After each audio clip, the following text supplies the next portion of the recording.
Graça e paz na amada igreja. Convido a todos a ficarem em pé. Por gentileza, quem chegou depois pode abrir aí em Filipenses, capítulo 4. Filipenses, capítulo 4, versículo 4 em diante. Vamos começar esse culto ouvindo a voz do Senhor. Filipenses 4, de 4 em diante, até o versículo 7, que diz o seguinte: alegrai-vos sempre no Senhor. Outra vez digo, alegrai-vos. Vocês podem ler o versículo 4, por favor?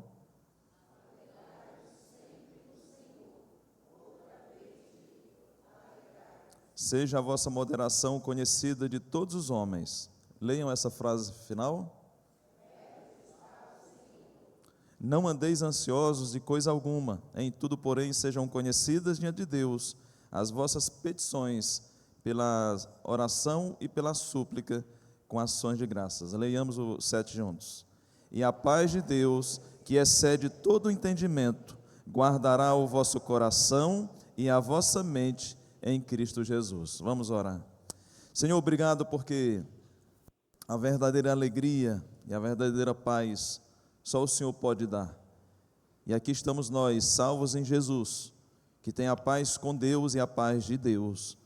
E que essa paz que inunda, guarda os nossos corações, possa nos levar a nesta manhã tributar louvores ao Deus dos céus, porque em Cristo, sim, nós temos verdadeira paz que o mundo não tem. Em Cristo nós temos a verdadeira alegria e o mundo não tem. Tudo lá é passageiro, mas aqui é permanente. Então louvado seja o teu nome, porque nós estamos no eterno, nós estamos no santo, nós estamos naquele que é o Rei dos reis e Senhor dos senhores, naquele que é o alfa e o ômega, o princípio e o fim, naquele que é todas as coisas, e nós estamos nele, arraigados e alicerçados em Cristo Jesus, e é onde está a nossa segurança. Então bendito seja o teu nome, e nós queremos te bendizer, ó Pai de nosso Senhor e Salvador Jesus Cristo, nessa manhã. Queremos tributar louvores a ti, ao Deus dos céus, ao soberano. Então recebe o nosso louvor, nossa adoração, nossa gratidão, porque temos tanto a te agradecer, Senhor, e podemos aqui fazer uma lista, mas a lista encabeçada está pela salvação que há em Cristo Jesus, pela tua grandeza dispensada e graça sobre nossas vidas. Bendito seja o teu nome. Recebe o nosso louvor e adoração nos méritos e na pessoa e no nome de Jesus Cristo. Amém, amém. Ainda em pé vamos cantar o Deus dos céus.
Irmãos, podem tomar seus assentos. Bom dia, graça e paz a todos. Vamos tirar um tempo de oração, irmãos. Vamos ao trono da graça, pedir ao nosso Deus, fazer os 3 pedidos que sempre fazemos: unidade da igreja, santidade e também o crescimento. Irmãos, poderão fazer no lugar onde você está mesmo, com a sua família. Vamos tirar um tempo para fazermos isso.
Soberano Deus, graças te damos, Senhor, pela vida, graças te damos, pois não nos falta motivo para fazer isso.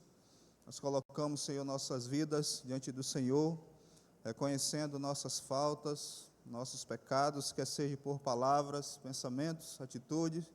Nos ajude, Senhor, a vivermos uma vida que agrade o Senhor em todos os aspectos aqui neste mundo. Agora também nós queremos colocar em Tuas mãos, em relação a 3 pedidos, a qual temos orado constantemente, que é a unidade desta igreja, que tenhamos o mesmo propósito, sigamos na mesma direção, sejamos unidos, Senhor, e assim venhamos a desenvolver, crescermos em graça, conhecimento, em números, segundo a sua vontade, e também nos ajude, Senhor, a nos separar de tudo aquilo que não trará, não contribuirá para o nosso crescimento, mas que certamente pode nos prejudicar. Nos ajude a sermos puros, santos, cada dia mais, e edificados na Tua Palavra. Assim oramos, em nome de Jesus, amém. Malaquias, capítulo 3, versículo 10. Trazei todos os dízimos à casa do tesouro, para que haja mantimento na minha casa, e provai-me nisto, diz o Senhor dos Exércitos, se eu não vos abrir a janela do céu, e não derramar sobre vós bênçãos sem medidas. Esse é um momento de dedicação de vidas e bens. Os irmãos que vieram pronto para fazer isso, poderão fazer, enquanto os irmãos tocam aqui um instrumental.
Lemos há pouco, alegrai-vos sempre no Senhor. Outra vez digo, alegrai-vos no Senhor. E disse o salmista, alegrei-me quando me disseram, vamos à casa do Senhor, vamos. Porque o Senhor é o meu pastor, de nada terei falta. O Senhor é quem nos guarda, quem nos protege. Ainda que andássemos pelo vale da sombra da morte, não temeria mal algum, porque Tu estás comigo, a Tua vara e o Teu cajado é quem nos consola, e andemos sempre no caminho da casa do Senhor. Passando Pedro, encontrou-se com Jesus, e a história diz que ele era pescador de peixes. E Jesus disse, farei de ti pescadores de alma, de homens. E o fez. É com muita alegria que estamos aqui, na casa do Senhor, para louvar e adorar e bendizer o seu nome. E pedimos para aqueles nossos irmãos que estão em outros estados, em outros países, como Bernardino, e que sempre estão nos assistindo aqui. É com alegria que estamos aqui para louvar e adorar o Senhor. Vamos orar e bendizer o seu nome. Santo e bendito Deus, nosso Pai Todo-Poderoso, graças te damos que estamos diante do teu altar para te louvar e adorar. Aceita nossa gratidão, Senhor. Limpa-nos, Senhor, de toda sujeira do pecado e faz-nos, Senhor, fiéis ao Senhor pela tua graça. Abençoa cada um dos irmãos aqui presentes, por aqueles que não puderam chegar, por aqueles que estão enfermos, e por aqueles que o Senhor os tomou e levou para si. Abençoa, Senhor, aquelas famílias pela perda, mas estão em um bom, melhor lugar do que aqui na terra, Senhor, porque já estão ao teu lado, junto ao Senhor. Abençoa, Senhor, esses dízimos e ofertas aqui levantados, que é para o teu trabalho, e nos abençoa, Senhor, pois nós oramos e te agradecemos em nome de Jesus Cristo. Amém.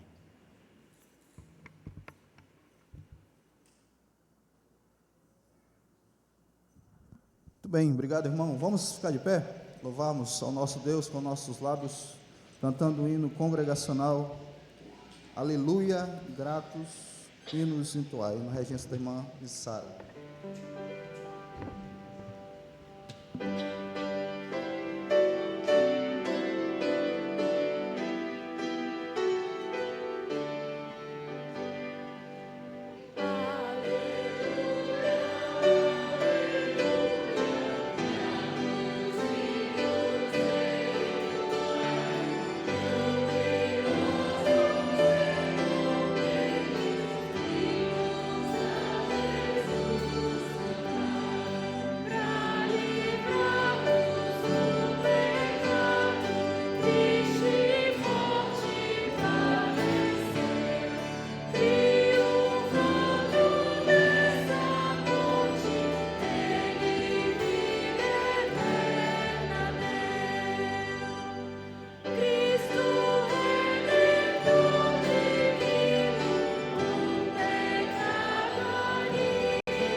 Podem tomar seus assentos, por favor. Louvamos ao Senhor com cânticos, nossos dízimos, leitura bíblica e agora com a exposição da palavra de Deus feita pelo seu servo. Oremos. Soberano Deus, Pai eterno, nós queremos, Senhor, continuar louvando ao Senhor. Entendemos isso, que através do estudo da Tua palavra também seremos edificados. E agora nós pedimos que o Senhor conduza o Teu servo para falar aquilo que nós precisamos para crescermos em graça e conhecimento da Tua palavra. Em nome de Jesus oramos. Amém. Por gentileza, amados, abram suas Bíblias em Filemon, fica antes de Hebreus, tá? Filemon, Hebreus, Tiago, fica por ali. Enquanto os irmãos aqui descem, podem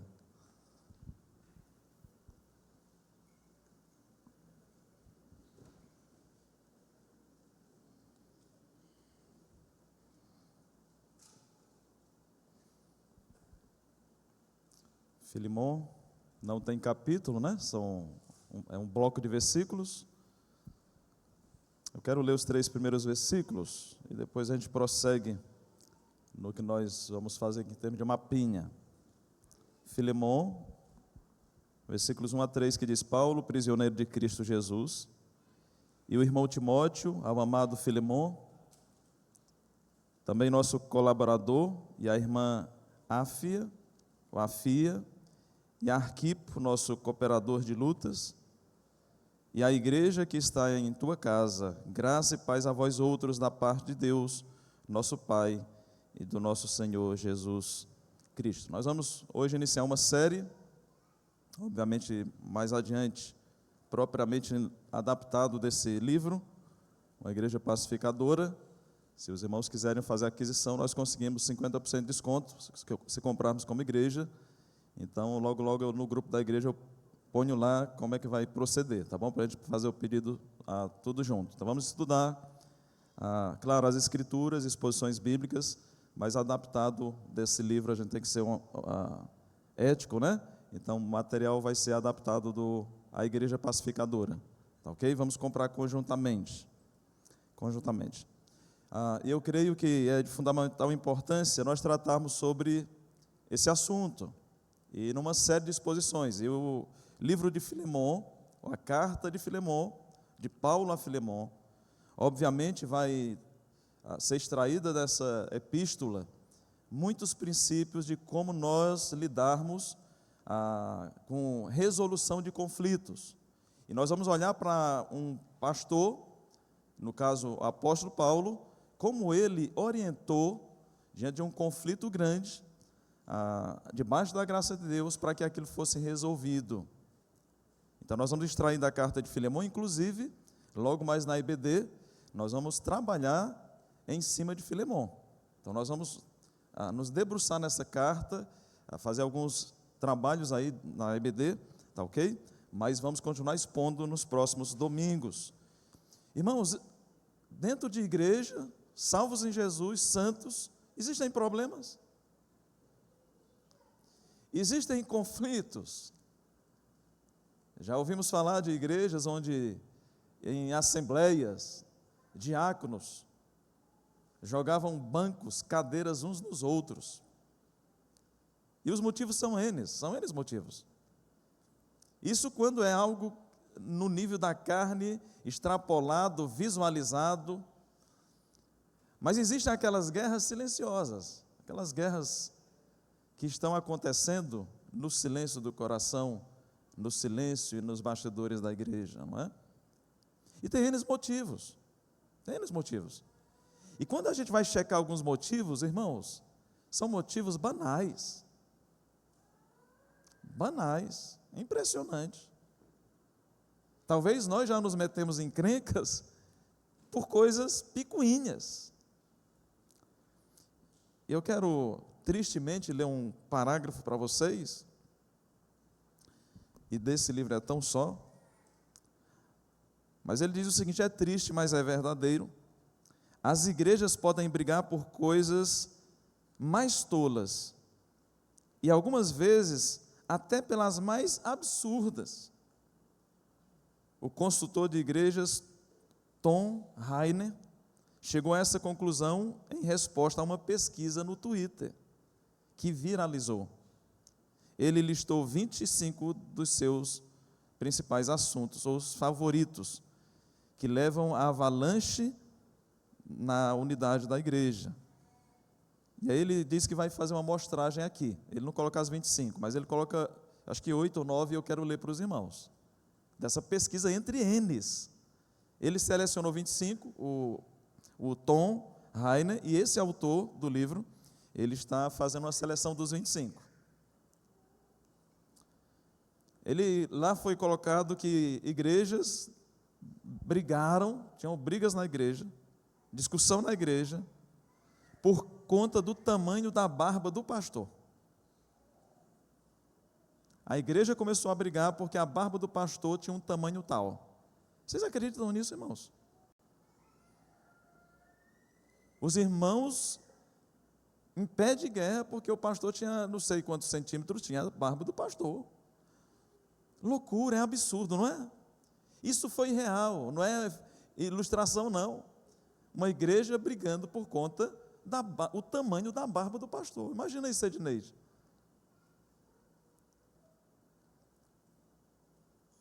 Impressionante.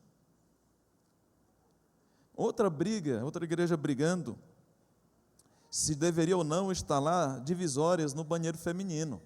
A igreja começou a brigar por isso. Instala ou não instala divisórias no banheiro feminino?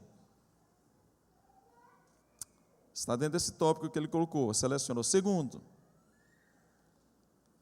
houve uma discussão, igreja discutindo por conta do armário que deveria ser comprado. Compra ou não compra o armário? A igreja começou a brigar por conta de um armário que deveria ser comprado. Alguns achavam que não, outros achavam que sim, e começaram a brigar por isso. Outra igreja estava brigando sobre qual a imagem de Jesus deveria ser posta no salgão. Então a igreja começou, qual é a melhor imagem, né, caricatura de Jesus que a gente pode colocar na entrada em algum lugar. Loucura, irmãos, absurdo. Eu não sei vocês se colocam no tom de absurdo, mas não faz sentido algum isso aqui. Outra igreja estava brigando, discutindo sobre a descoberta no orçamento da igreja que ficou em déficit em 10 centavos de dólares. Então a igreja pegou pé de guerra porque deu negativo lá 10 centavos de dólares no orçamento da igreja.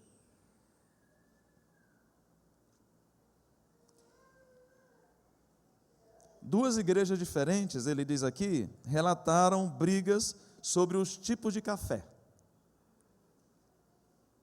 Que discussão relevante.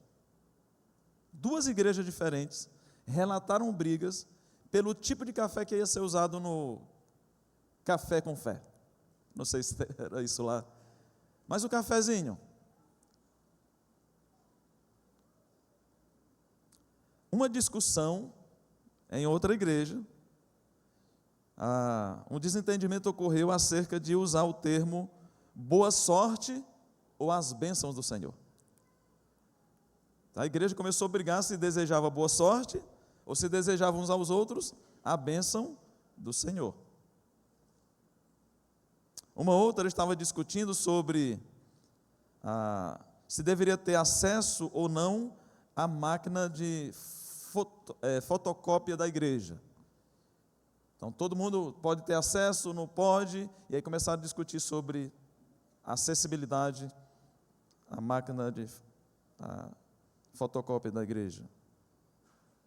Outra igreja estava discutindo sobre se deveria usar pão sem glúten ou não na ceia. Aí começou-se a briga sobre o pão com glúten ou sem glúten na hora da ceia. Irmãos, precisa discutir sobre isso? É óbvio que não. Pega uma bandejinha menor, coloca o pão sem glúten, precisa discutir isso e levar inclusive para a Assembleia? De forma nenhuma, questão de bom senso, não é?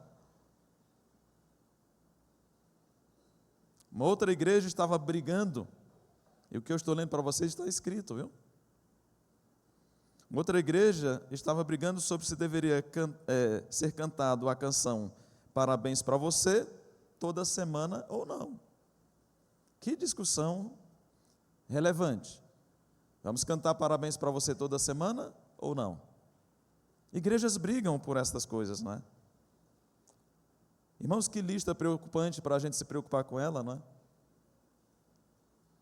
Mas quantas igrejas, e dizem, eu não sei se eu li isso no livro, que uma igreja se dividiu diante de uma discussão picuinha na escola bíblica dominical, porque começaram a estudar a criação de Deus, a criação do homem especificamente, e aí começaram a discutir se Adão tinha ou não tinha umbigo.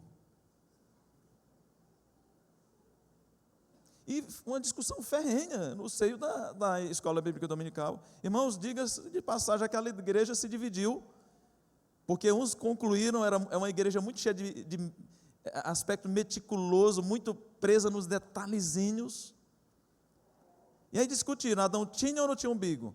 Aí, como vai para a votação, uma parte disse, Adão tem umbigo, a outra disse, Adão não tem umbigo. E aquela igreja se separou. Eu fico imaginando a cena das placas daquela igreja. Primeira igreja batista, Adão tinha umbigo. A outra, segunda igreja batista, Adão não tinha umbigo. Frequente aqui só quem tem umbigo. Irmãos, não estamos exagerando. São absurdos. E se você for olhar muitas discussões e brigas, de fato você vai enxergar que tudo desencadeou por uma pequena coisa. Não é isso que Tiago fala, uma pequena fagulha coloca em chama uma selva toda? É ou não é?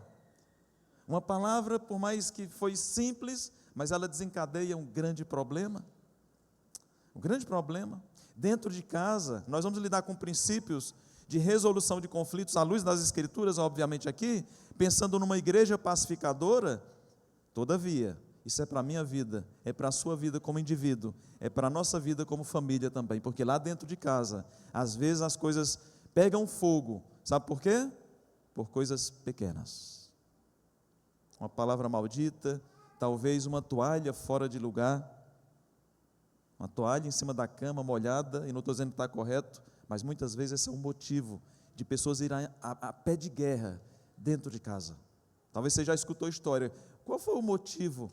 Não, é porque tomou banho, deixou a toalha lá, ou esqueceu, ou é mau hábito, deixou lá e agora a guerra aconteceu. A terceira guerra mundial vai estourar dentro de casa. Por coisas pequenas, não é?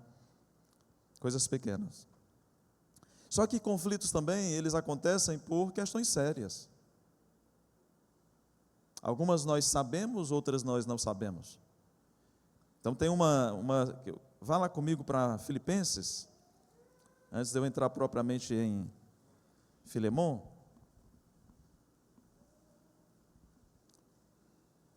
Filipenses, capítulo 4.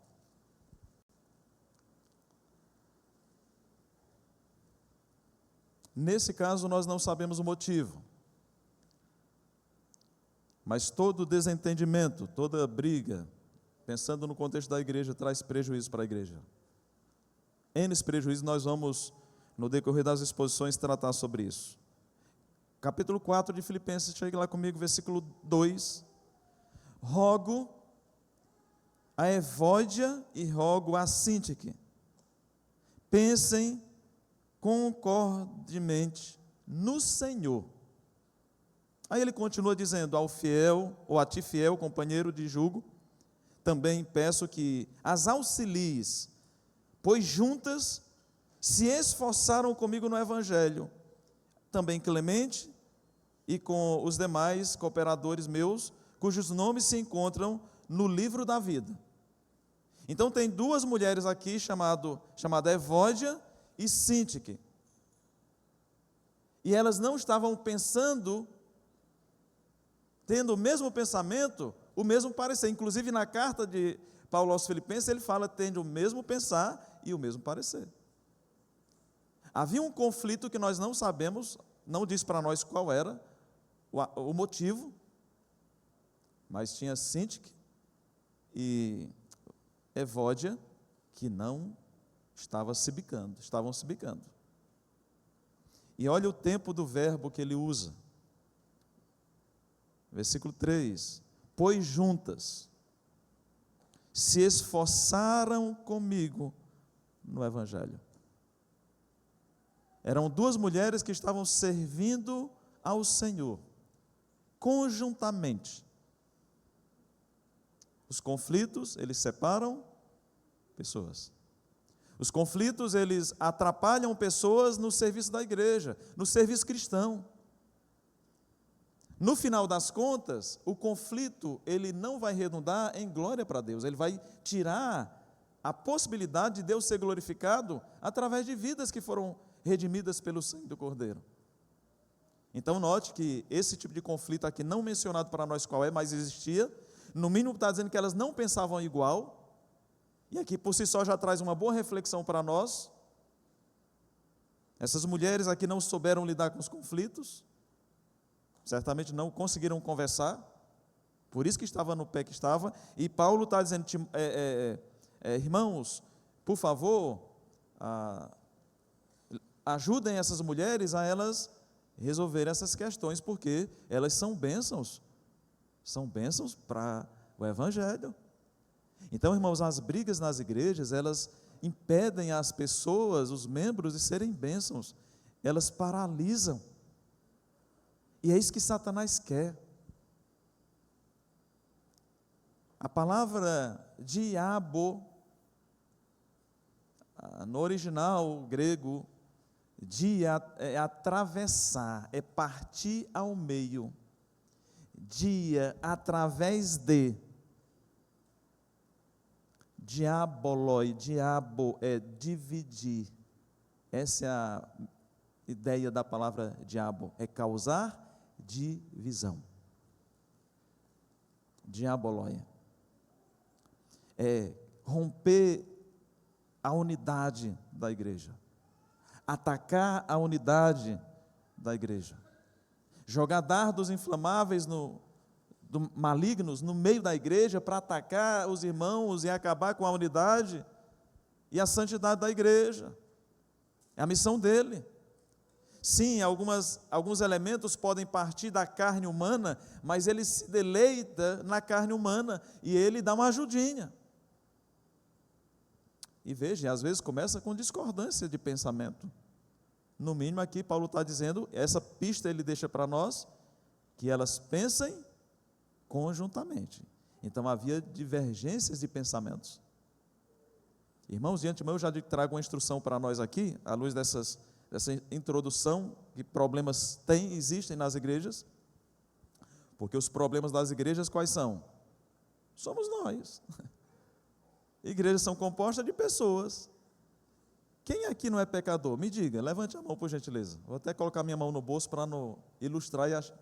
Ninguém aqui é perfeito, todos são pecadores. Todos são pecadores, principalmente o Sebastião, né? Mas, irmãos, todos são pecadores. Então, pressupõe o quê? Se somos pecadores, mesmo regenerados, obviamente nós vamos, em algum momento, falhar uns com os outros, pecar uns contra os outros, mas existe um caminho. E em termos de pensamentos divergentes, nós temos uma resposta bíblica. Porque tem um monte de cabeça distinta aqui. Evódia e Síntique, duas cabeças distintas, pensando coisas que não temos relatadas diferentes. Qual é o único meio de uma igreja ter gente que pensa diferente e ter um mesmo pensamento e o mesmo parecer e o mesmo propósito? Ao meu ver, a melhor resposta que me satisfaz até hoje é simples. Simples. Não rasa, simples. Deus nos deixou um livro para a gente se fixar nesse livro e a gente deixar nossas opiniões de lado e se fixar na palavra de Deus e acabou. Mas eu penso diferente. Mas o que é que a Bíblia diz? Acabou, a Bíblia diz isso. Respeite o seu pensamento, mas vamos nos submeter às Escrituras. Por isso que Deus deixou a palavra, para a gente não ser enganado pelo nosso próprio pensamento, não ser enganado pelo mundo, não ser enganado por Satanás, percebe? Então nós temos uma referência de unidade. Não é que a igreja é robótica, é que a igreja é submissa a uma só voz, a voz do soberano Deus, o Senhor e o cabeça da igreja, Jesus, o nosso pastor Jesus. Então dá sim para ter unidade na diversidade, não é? Então havia essa quebra de relacionamento entre Evódia e Síntique. E Paulo estava vendo que isso era um prejuízo para o contexto da igreja local, de Filipos. Isso posto, vamos para Filemon, porque aqui tem um outro problema. E esse problema ele é muito claro para nós. E nós vamos andar paulatinamente, calmamente, na carta de Paulo a Filemon. Irmãos, o cristianismo não se trata apenas de um conjunto dogmático, doutrinário. Quando a gente olha para as Escrituras, nós sabemos que o cristianismo, sim, tem uma doutrina muito bem estabelecida, clara. Tem um fundamento da nossa fé, a sã doutrina. Todavia, nós sabemos que o cristianismo não é um dogma de uma seita, de uma religião. Essa doutrina, ela permeia e norteia o nosso relacionamento com Deus e uns com os outros. A nossa doutrina, ela é prática.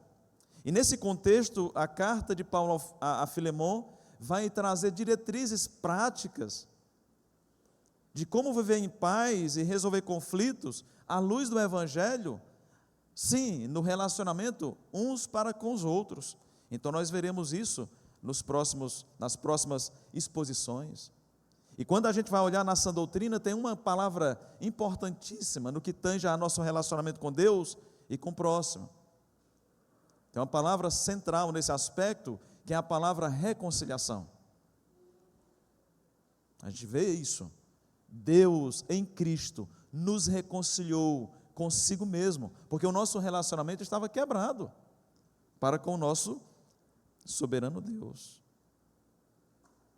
E Deus, Ele quer nos ver bem na relação com Ele e na relação uns com os outros. E é isso que nós vamos ver, o Evangelho conduzindo um conflito entre um servo e um senhor.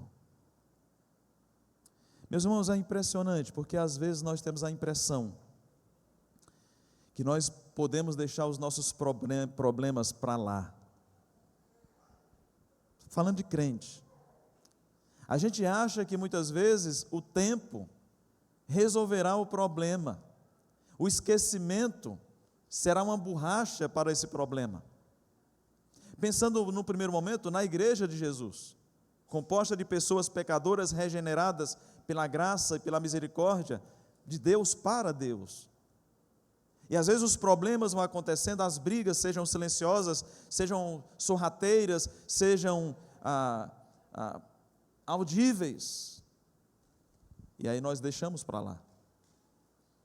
Empurramos a briga com a barriga, achando que o tempo vai resolver.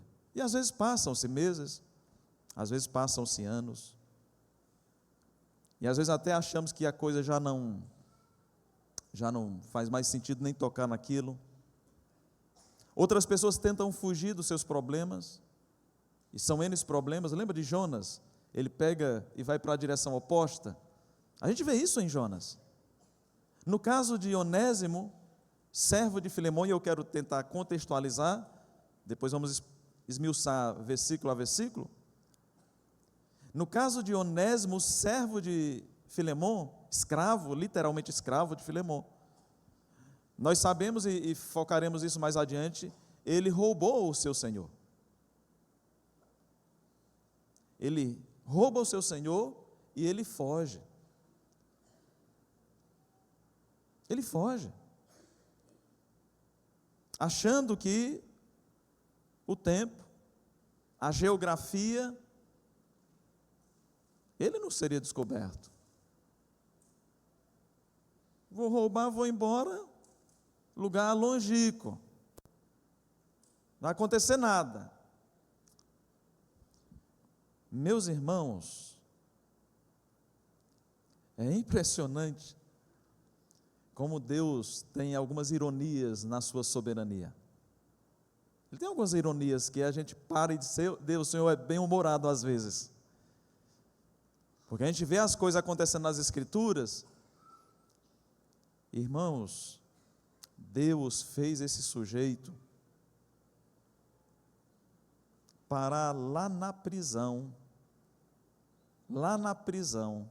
onde o pastor de Filemon se encontrava. Paulo, pastor e líder de Filemon, estava preso por causa do Evangelho. Filemon rouba o seu senhor, foge. Irmãos, olha onde o sujeito foi parar. Ele não era crente, Onésimo não era crente, Filemon era. Nós vamos ver isso aqui. Rouba o seu senhor, ímpio, errante pela vida, fugitivo, criminoso. Deus faz com que o sujeito caísse numa cadeia, e não só ele caísse numa cadeia, mas ele caísse na cela onde o pastor de Filemon se encontrava. Irmãos, não existe coincidência na vida. O que existe é um Deus soberano, conduzindo todos os detalhes. Um Deus que governa o mundo, as circunstâncias e pessoas. Ele foi parar exatamente ali.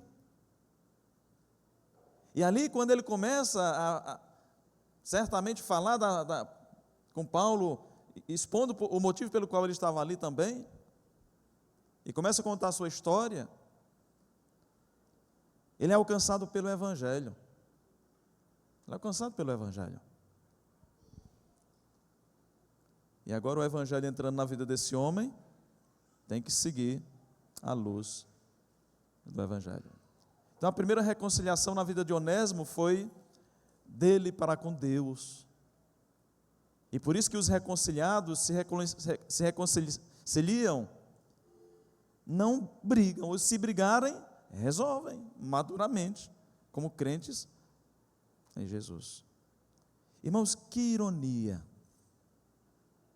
Um homem ímpio, que era escravo do pecado, preso, amarrado pelas amarras, desculpa a redundância, pelas correntes do pecado. Esse homem agora se encontra preso pelas algemas das autoridades, pela grade das autoridades. Paulo, inclusive, note, um homem preso pelas cadeias humanas, mas que não se considerava preso ou prisioneiro de homens algum. Olhe o versículo 1. Paulo, prisioneiro de Cristo. Ele sabia o motivo pelo qual ele estava ali. Mesmo que homens o prenderam, ele sabia que ele se põe como prisioneiro de Cristo. Eu sou servo de Cristo. E Paulo chega inclusive a afirmar em outras ocasiões, o evangelho não está algemado. Então Paulo se põe como prisioneiro de Cristo, não como prisioneiro das autoridades da época. Então agora nós temos dois homens, presos nas cadeias humanas, mas livres em Cristo Jesus. Servos de Cristo, prisioneiros de Cristo, submissos a Cristo Jesus. É nesse contexto que nós vamos, nesse cenário que nós vamos começar a caminhar nessa série de exposições bíblicas iniciais, depois estender sobre princípios práticos, além de Filemon, sobre resolução de conflito no contexto da igreja. Irmãos, esse homem, Onésimo, foi alcançado pela graça de Deus, maravilhosa graça de Jesus que nós cantamos. Ele foi alcançado pelo poder de Deus, e agora essa graça ela tem que fazer efeitos no seu dia a dia. E nós vamos ver o cenário desse homem que nasceu de novo na prisão. Olha comigo o versículo 10. Sim, solicito-te em favor de meu filho Onésimo, que gerei entre algemas. Filemão 10. Então nós estamos agora diante de um escravo, fugitivo, criminoso, tinha que pagar pelo seu crime, e agora ele descansa na graça de Deus, e o evangelho é isso. Ele pega pessoas tranqueiras, pessoas literalmente horrendas, até aquelas horrendas, popularmente falando, em termos de sociedade, que a gente reprova. Claro que todos pecaram, estão destituídos da glória de Deus, e o salário do pecado é a morte para todos os pecadores. Mas até aquelas pessoas descriminalizadas, aquelas pessoas marginalizadas, o evangelho também alcança, e foi alcançar esse criminoso nessa jesuicidência, na cela. Mas note o que eu estou enfatizando, ele foi parar na cela do pastor de Filemão. Não sei se os irmãos lembram, eu não sei se foi domingo à noite que eu falei, ele citei um exemplo de um pastor que teve um problema relacional com a época de seminarista, e que ele orou para Deus dar oportunidade para resolver o problema. Ele vai para um congresso, está na rede, exatamente ao lado da rede daquele sujeito que ele precisava. Porque tem um Deus que ele não usa de coincidência, ele é soberano, ele conduz todas as coisas. Então nós vamos ver como é que Deus agiu usando a vida de Paulo para instruir Filemon e também Onésimo na resolução de conflito. Mas deixa eu fazer algumas observações introdutórias ainda, para a gente se contextualizar. Então essa é uma carta bem pessoal, essa carta apostólica destinada a Filemon, cooperador do Evangelho, mas ao mesmo tempo, por ser uma carta apostólica, note que é uma carta não apenas pessoal, mas é uma carta congregacional, para as igrejas. É tanto que ela foi colocada no cano das Escrituras. Ela também é normativa para nós, ela é instrução de Deus para nós. Sim, a gente consegue entender o contexto, o destinatário original, o primeiro, mas a gente sabe que o destinatário de Deus, que Deus destinou, é para o povo dele de forma geral, para nós, igreja. Então, não podemos desvincular nessa série de estudos, isso aqui foi para Filemon, a história é de Filemon e Onésimo, mas a palavra é de Deus para mim e para você. Então vamos trazer princípios da palavra de Deus, instruções da palavra de Deus, certamente, para nós como igreja.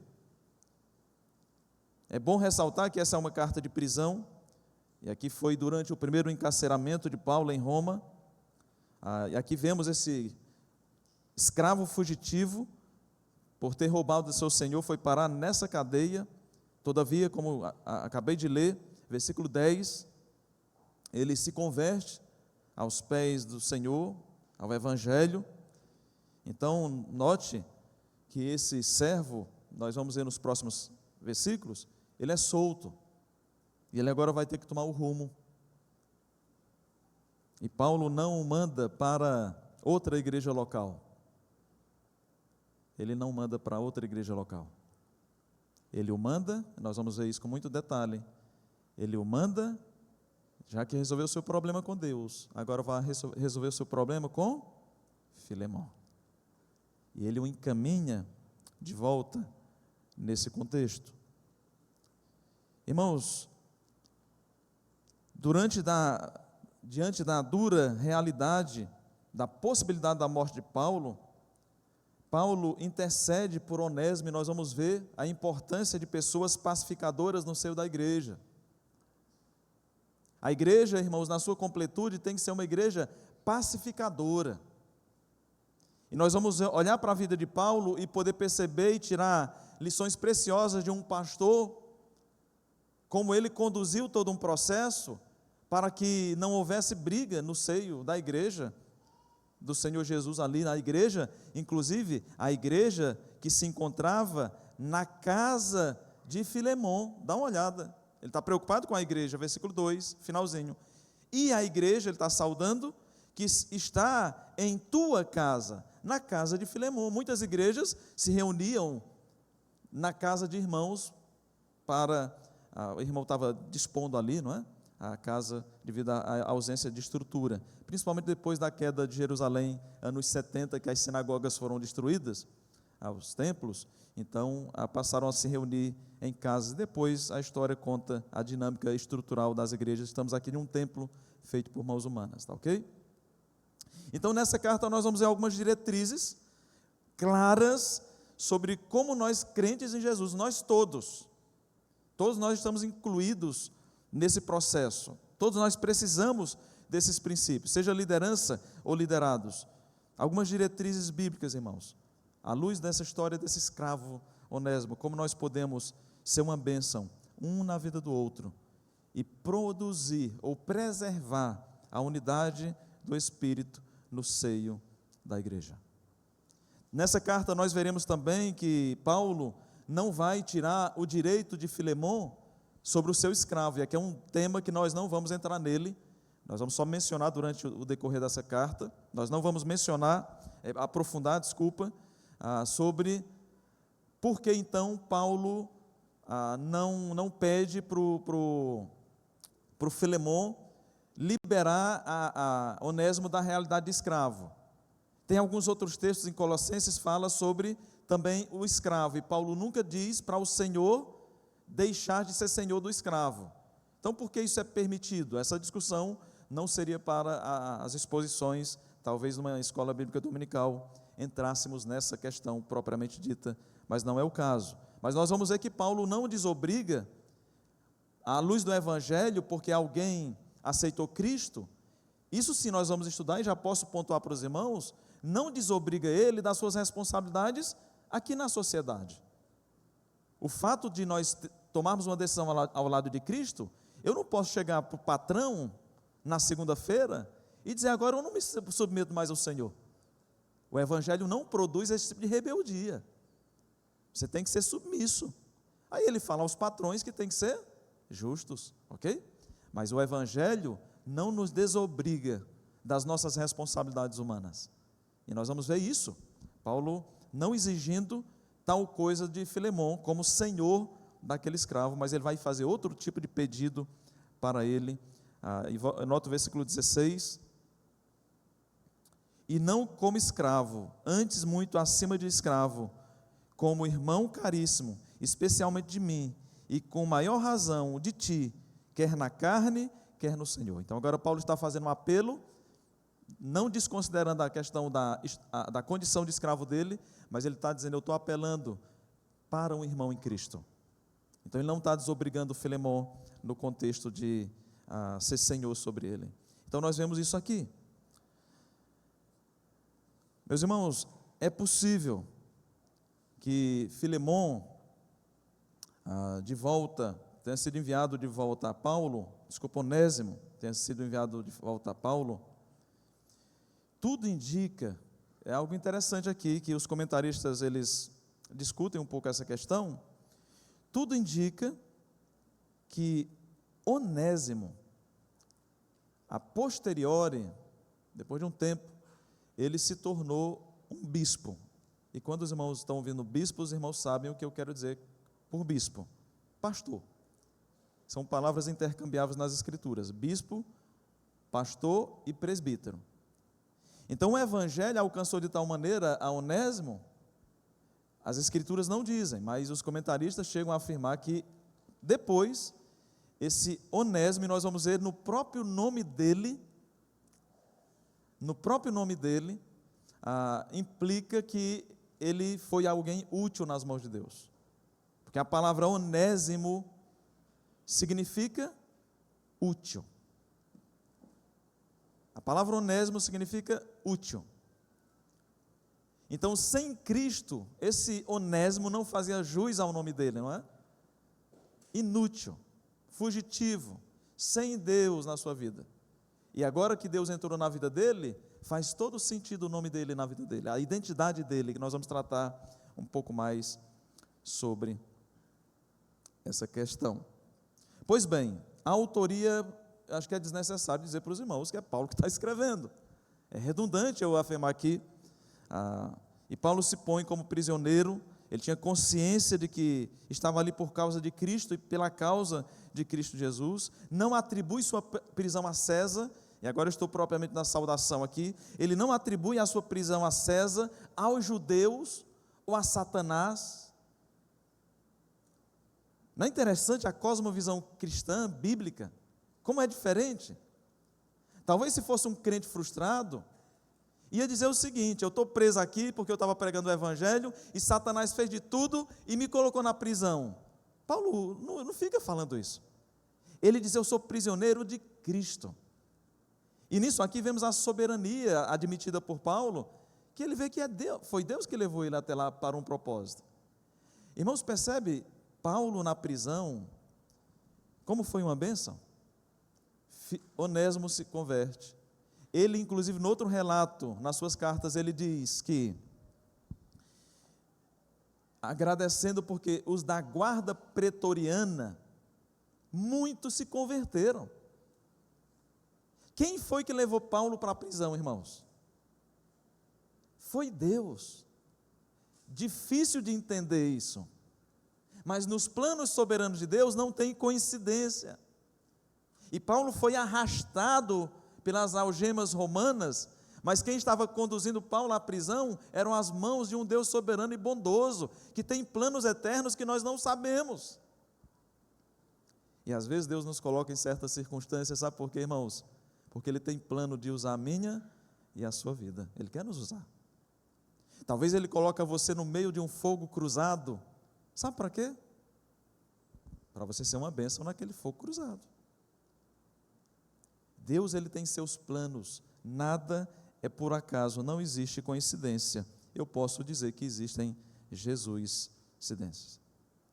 E o tempo, como as coisas acontecem também, eu queria dizer para os irmãos, que tudo acontece dentro do tempo de Deus. Não antes, nem depois, tudo dentro do tempo de Deus. Mas aqui tem os destinatários, precisamos deixar tudo bem organizado aqui nessa introdução para nós. Filemon e a sua esposa, Áfia.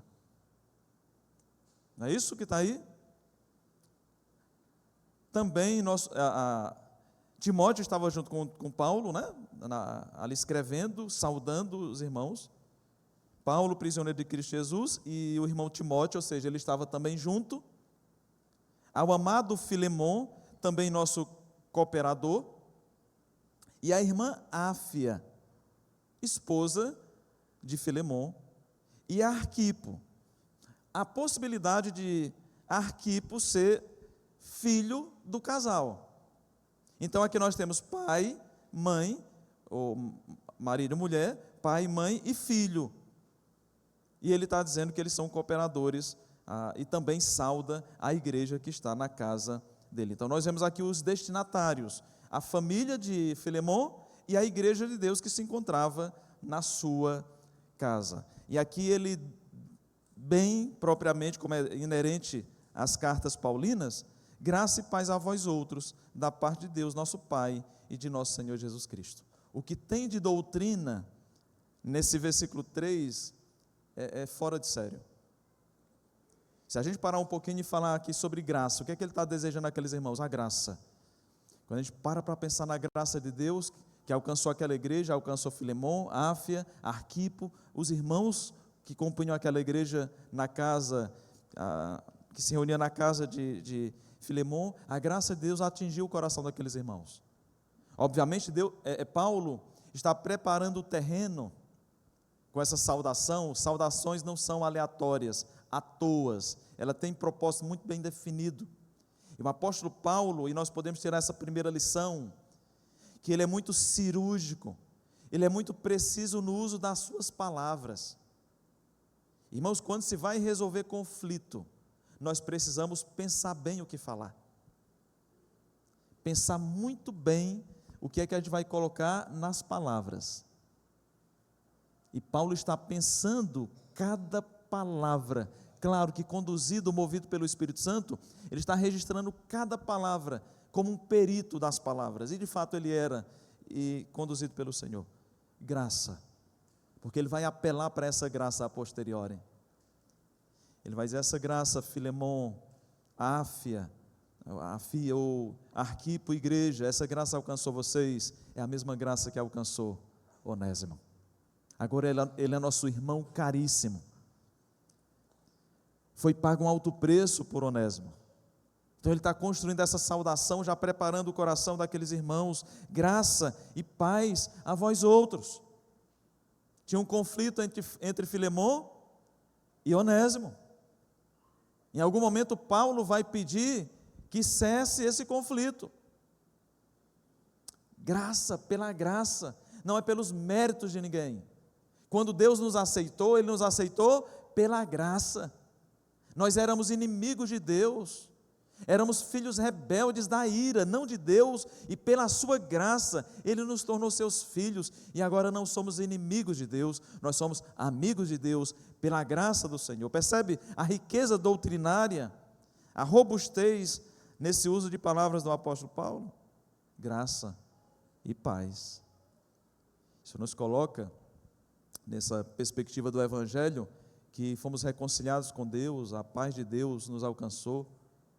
A paz com Deus nos alcançou, mas também a paz de Deus. A paz com Deus, Filemon tinha. A paz com Deus, a Áfia tinha, a Arquipo tinha, a igreja tinha. A paz de Deus, inclusive aquela que excede todo entendimento, que guarda nosso coração e a nossa mente em Cristo Jesus, às vezes não temos. E aqui eu quero parar um pouquinho e pensar sobre isso. Porque quando Paulo estica e a paz a vós outros, desejando essa paz ela é vertical, mas ela também deve ser horizontal. E meus amados irmãos, muitas vezes, por mais que nós temos a paz posicional, o que é que eu quero dizer com paz posicional? É a paz com Deus, ninguém tira. Ninguém tira. Às vezes nós não estamos tendo a paz de Deus.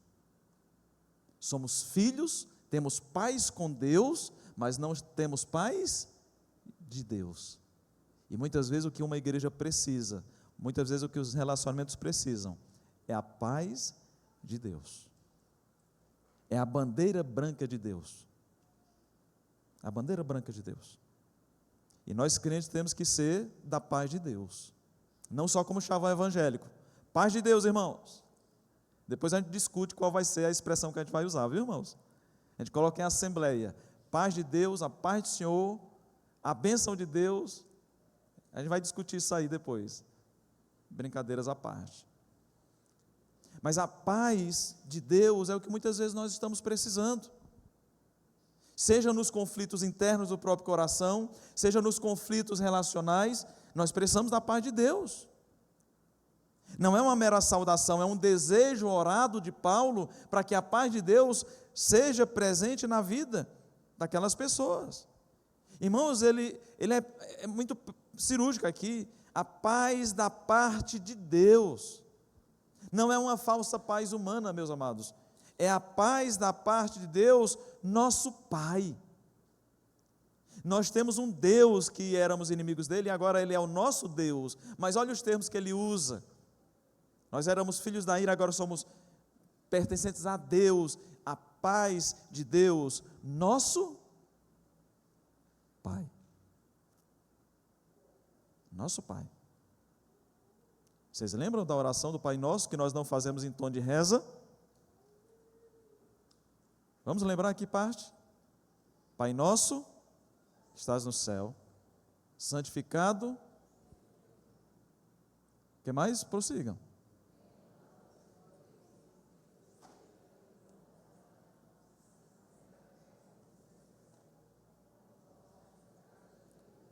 Pode prosseguir.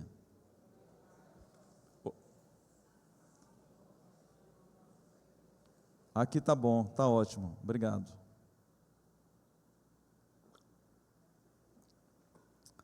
Se a gente parar e pensar na oração do Pai Nosso, os conflitos na igreja podem ocorrer, mas rapidamente eles cessam. Se diante de todo conflito nós parássemos diante desse texto,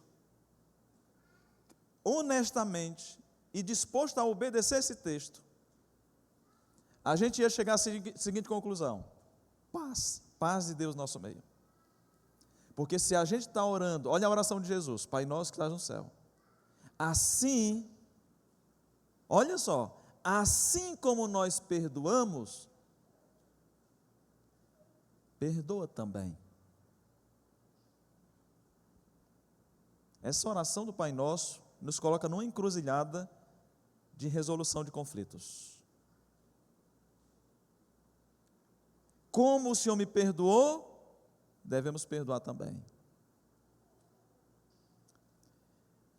É um texto forte, ainda se a gente for nos evangelhos, nós vamos perceber Jesus dizendo o seguinte: se você não perdoar o seu irmão, do íntimo do seu coração, o que é que vai acontecer? Eu não perdoo vocês. E aqui não precisa de muitas interpretações, é simples a interpretação do texto. Ele está dizendo claramente que se você não perdoar, não é perdoar da boca para fora, não é perdão proforme, não é perdão para ficar a sua imagem bem diante dos outros. Quando ele fala do íntimo do coração, pergunto: quem é que vê o íntimo do nosso coração? O único que sabe se verdadeiramente nós perdoamos é Deus. E ele diz que se nós não perdoarmos, Deus está nos nossos conflitos e Ele está atento aos nossos pedidos e extensões de perdão. Se nós não estivermos do íntimo, ele está dizendo, ó, você pode ter enganado todo mundo, mas a mim não. E se você não perdoar do íntimo do seu coração, vosso Pai Celeste também não perdoará, é condicional. Duro, não é? Irmãos, o Evangelho, ele é a resposta para a resolução de conflitos. Não são regrinhas. É nós olharmos para o Evangelho. É o poder de Deus que arrebentou, desculpa a expressão, mas arrebentou os nossos corações pelo amor. Arrebatou a nossa alma pelo amor.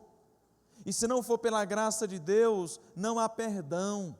Há rancor, raiva, ira, brigas, contendas, ódios e talvez assassinatos. N's, talvez físico, mas N's lá dentro do coração.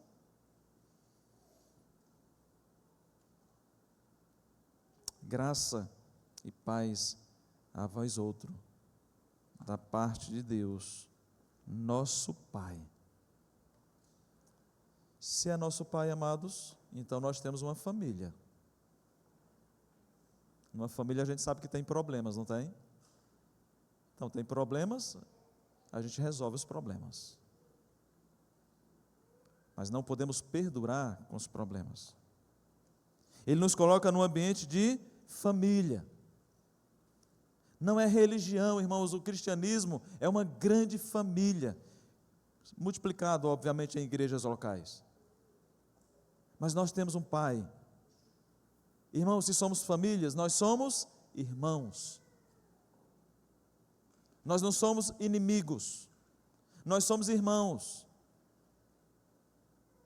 Claro que a gente não pode pegar a analogia até as últimas consequências, porque toda analogia tem uma dificuldade em algum momento. Mas nós somos irmãos, nós não somos inimigos. Nós somos inimigos. Sim, pode haver brigas, mas pode haver resoluções, à luz do Evangelho.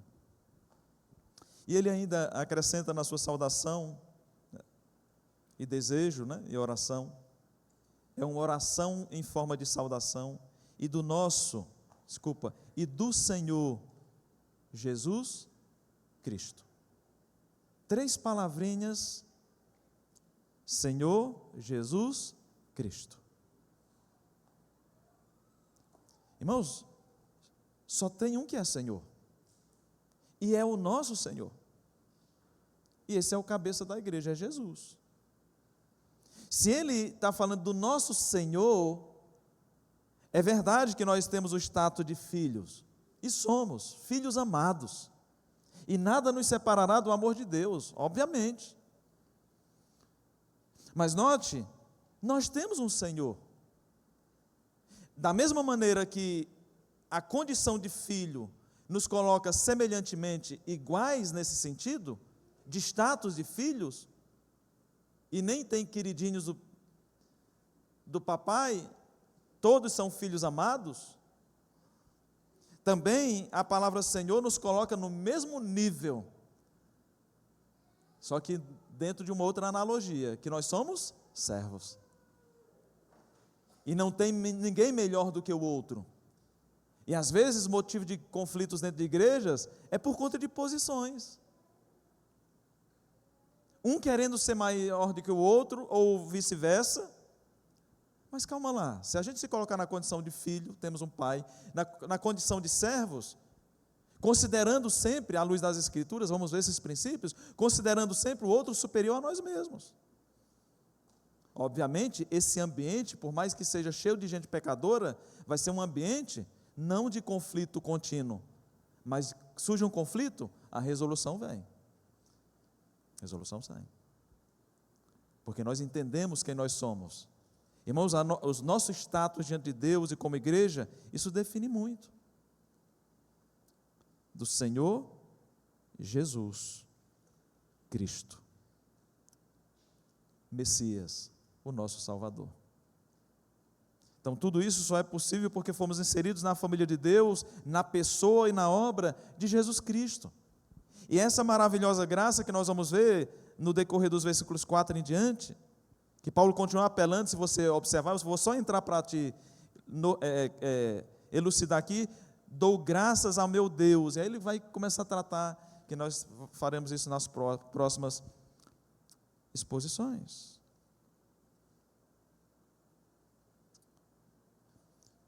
Eu queria fazer essas considerações finais, dizer o seguinte: o fato de nós sermos regenerados, filhos, selados, não quer dizer que nós estamos imunes a problemas na nossa vida de igreja.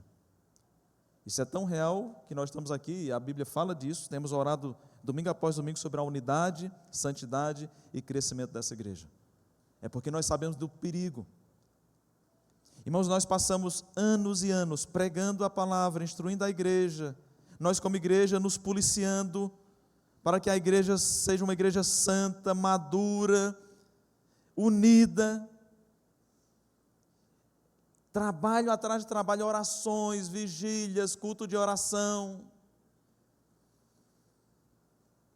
É impressionante, leva tempo, e tem que fazer a manutenção, tem que ter diligência nisso.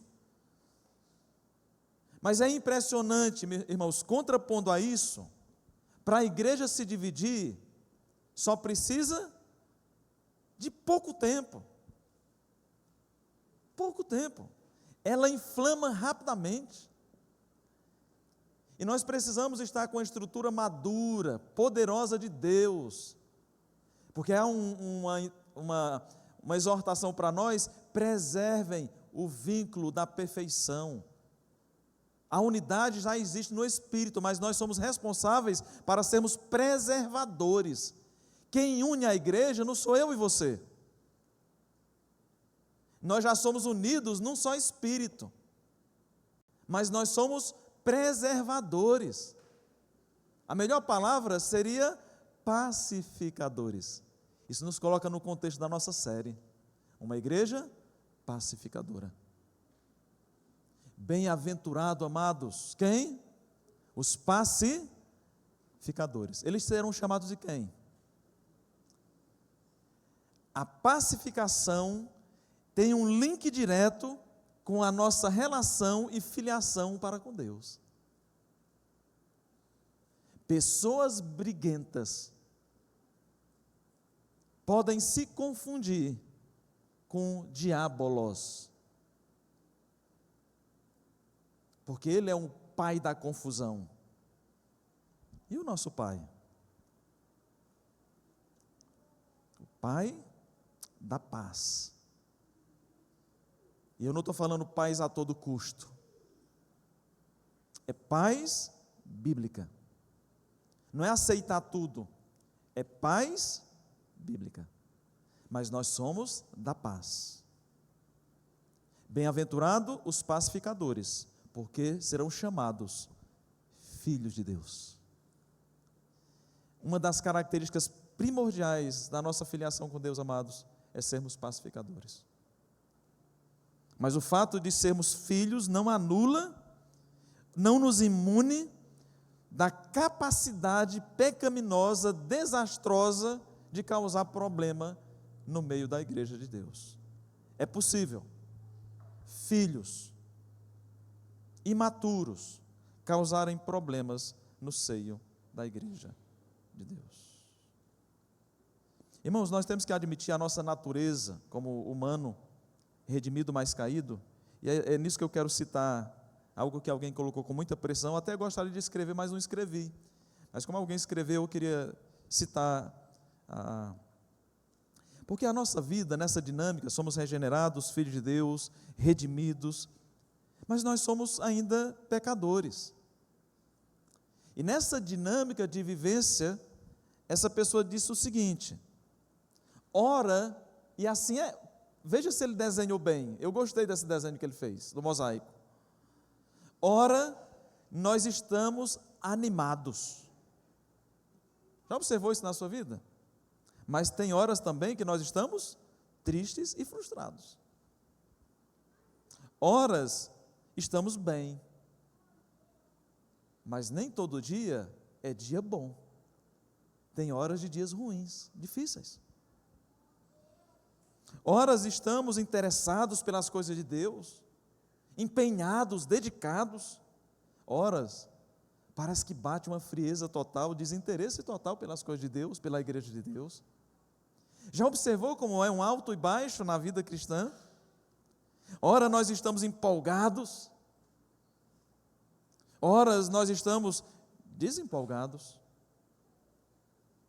horas nós amamos uns aos outros, né? Mas tem horas que nós odiamos a nossa própria carne, os nossos próprios irmãos. Horas parece que estamos em paz com todos, mas tem horas que parece que a gente quer um pé de guerra. Horas nós estamos lá em cima, não é? Outra horas lá embaixo. Já aconteceu alguma coisa dessa na tua vida? Eu tenho quase certeza que sim. Não uma vez só.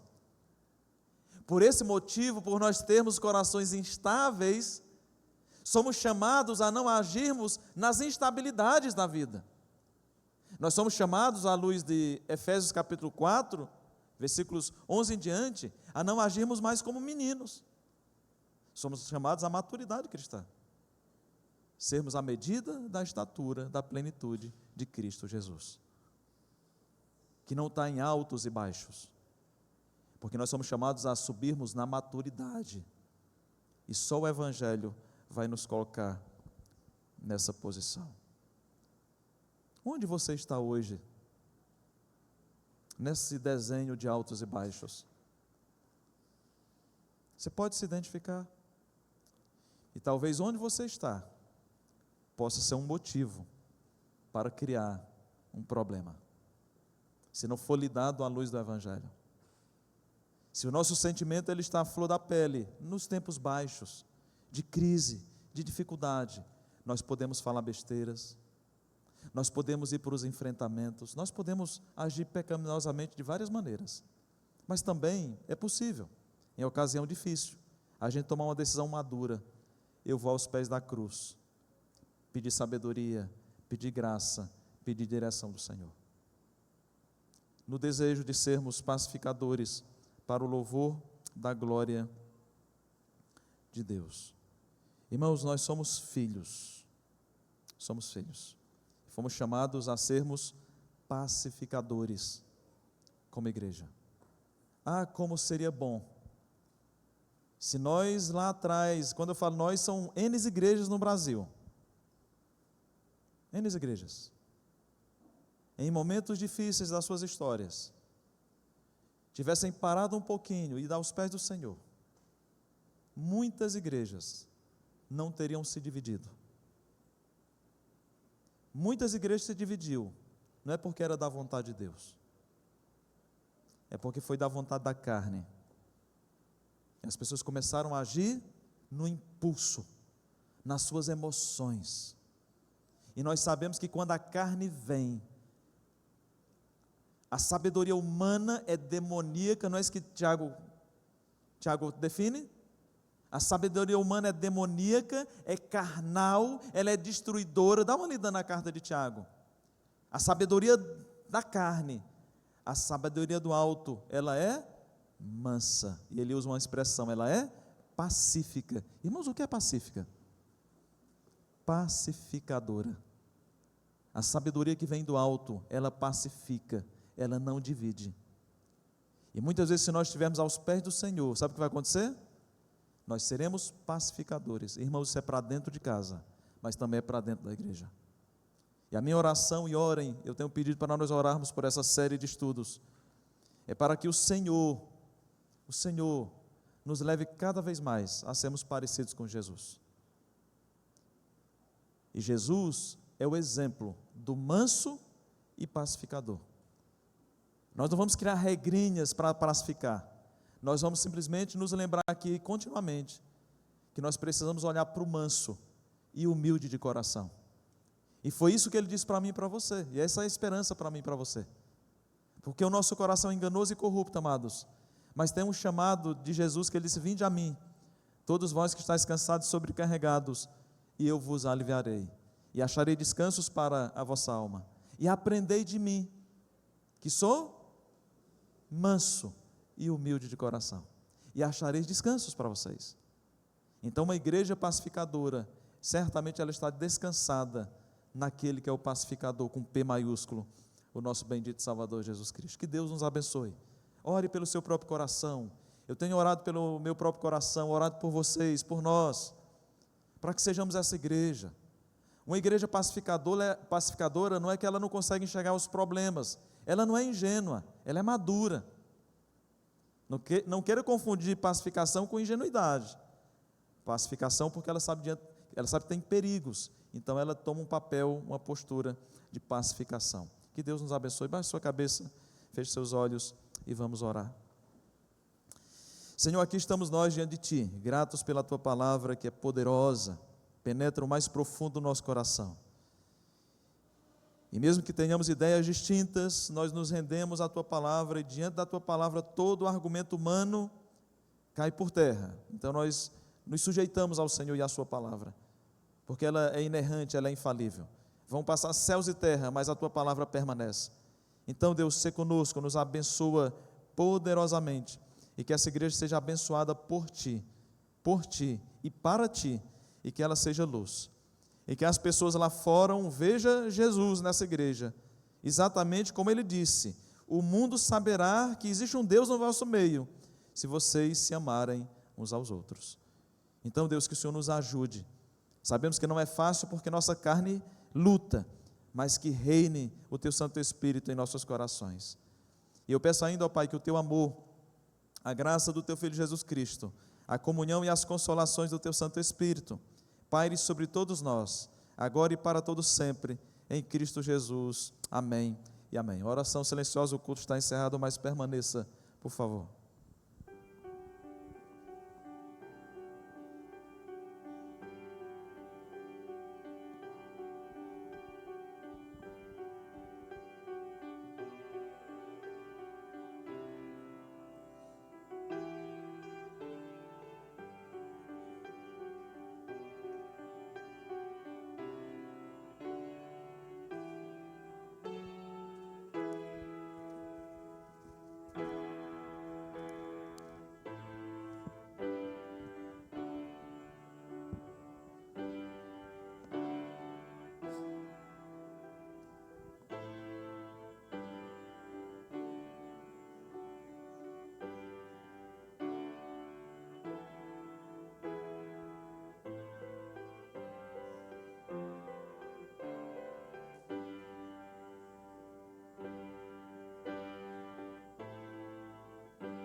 Muito bem.